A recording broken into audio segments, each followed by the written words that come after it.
जब वो मंच पर आते थे तो लोग सांस लेना भी भूल जाते थे। जब वो गाते थे तो राजा महाराजा भी सिर झुका लेते थे। लेकिन वही इंसान जिंदगी के आखिरी दिनों में इलाज के पैसों के लिए क्यों तरस रहा, दूसरों की मदद का इंतजार क्यों कर रहा? आखिर क्या वजह थी कि समाज ने उसे इस हालत में अकेला छोड़ दिया? ये रियल स्टोरी भारतीय रंगमंच की सबसे महान कलाकार बाल गंधर्व की है।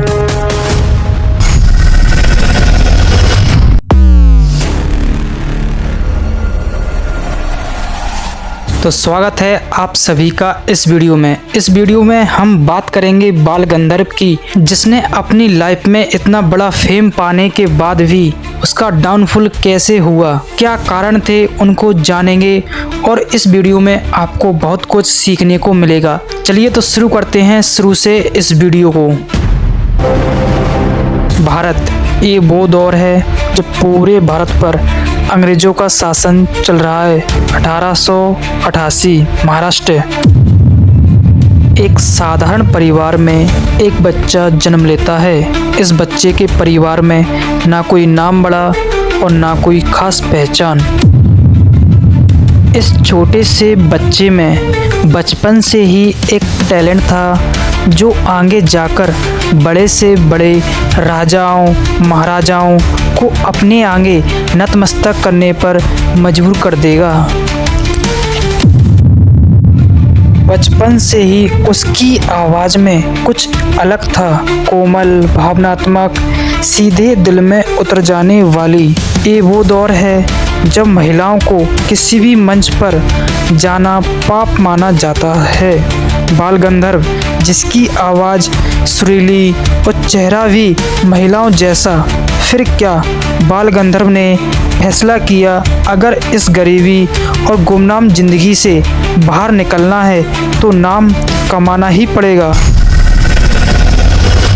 जब बाल गंधर्व पहली बार मंच पर गए तो लोगों की आंखें खुली की खुली रह गईं, क्योंकि उनकी चाल, उनकी आवाज़ लोगों को इतनी ज़्यादा पसंद आई कि पूछो मत। समय बीतता गया।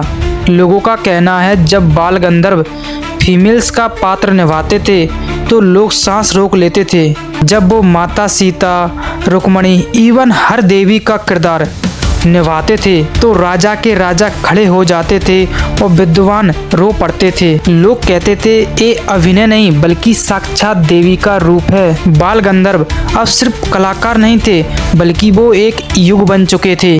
ये वो दौर था जब इनकी जिंदगी में दौलत आई, शोहरत आई और बहुत सारा सम्मान मिला, लेकिन एक चीज की कमी थी, वो थी संतुलन। बाल गंधर्व ने कला को पूजा लेकिन जिंदगी को समझ ही नहीं पाए। पैसा उड़ता गया, सेहत गिरती गई और वे ये सोचते रहे कि मंच हमेशा उनके साथ रहेगा। जैसे हर इंसान का डाउनफॉल आता है, बिल्कुल उसी तरह बाल गंधर्व का डाउनफॉल शुरू हो गया था। समय बदला, आवाज कपने लगी और नई जनरेशन आई और पुरानी यादें धीरे धीरे धुंधली होती गईं। जिस समाज ने उन्हें देवी कहा था और आज वही समाज खामोश हो गया और अकेलापन उनका सबसे बड़ा दुश्मन बन गया। चलो अब मैं तुम्हें सबसे कड़वी हकीकत बताता हूँ। इलाज के लिए कोई पैसे नहीं थे, ना ही कोई मंच और ना ही लोगों की तालियां, लेकिन इन सब के अलावा एक चीज थी, वो थी यादें। और एक सवाल आपसे मैं पूछता हूँ, क्या यही कीमत होती है एक महान इंसान